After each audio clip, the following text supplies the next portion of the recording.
ready. Action. We lived in Corcoran.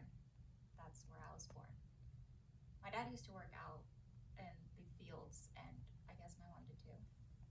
There was 11 of us, and we went to public school.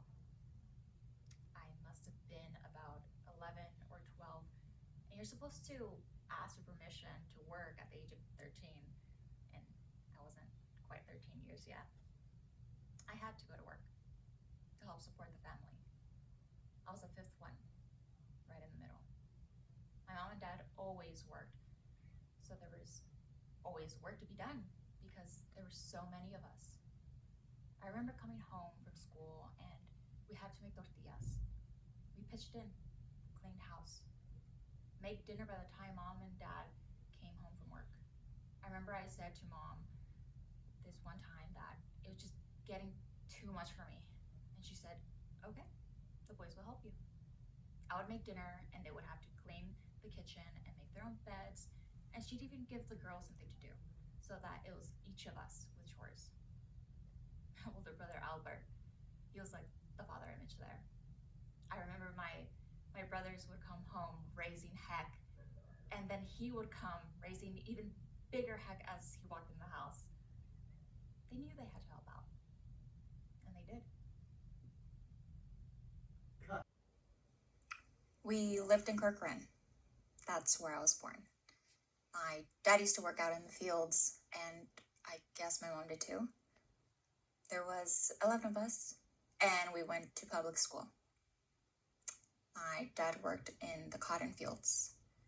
I was probably about 11 or 12, and you're supposed to have permission to work at the age of 13, and I wasn't quite 13 years. I had to go to work to help support the family. I was the fifth one, right in the middle.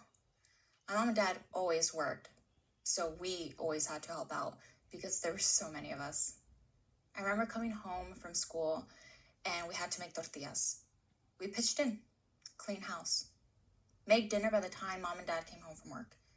I remember I said to my mom that it was getting just too much for me. And she said, okay, the boys will help you. So I would make dinner and they would have to clean the kitchen and make their own beds. And she'd give the girls something to do. So it would be each one of us with chores. My older brother, Albert, he was like the father figure in the house. And my older brothers would come raising heck. And then he would come and raise even bigger heck in the house. They all needed to help. And they knew it. And they did. We were picking plums. We were 9 children, a big family. The Saludados. Our father was an irrigator, and we were migrant workers.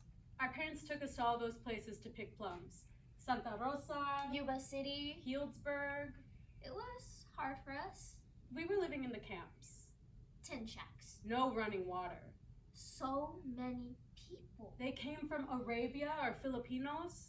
And then the Bracero program came. There's a harvest. Plums. It's so hot. Temperature 100. Higher than that. And there's no water. No toilets.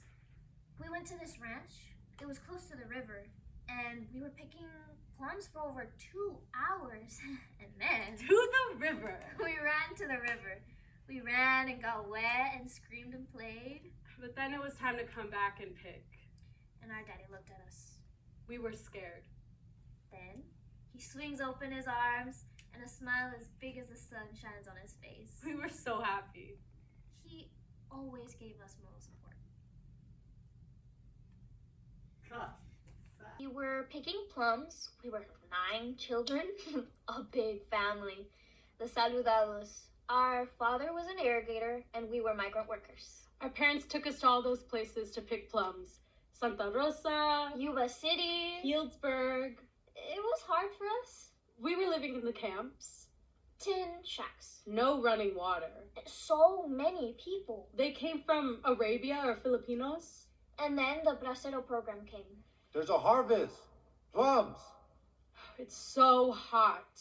Temperature 100. Higher than that. And there's no water. No toilets.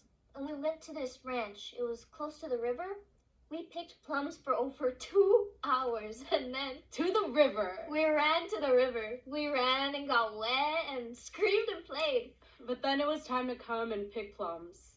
Our daddy looked at us. We were scared. Then he swings open his arms and a smile as big as the sun shines on his face. We were so happy. He always gave us moral support.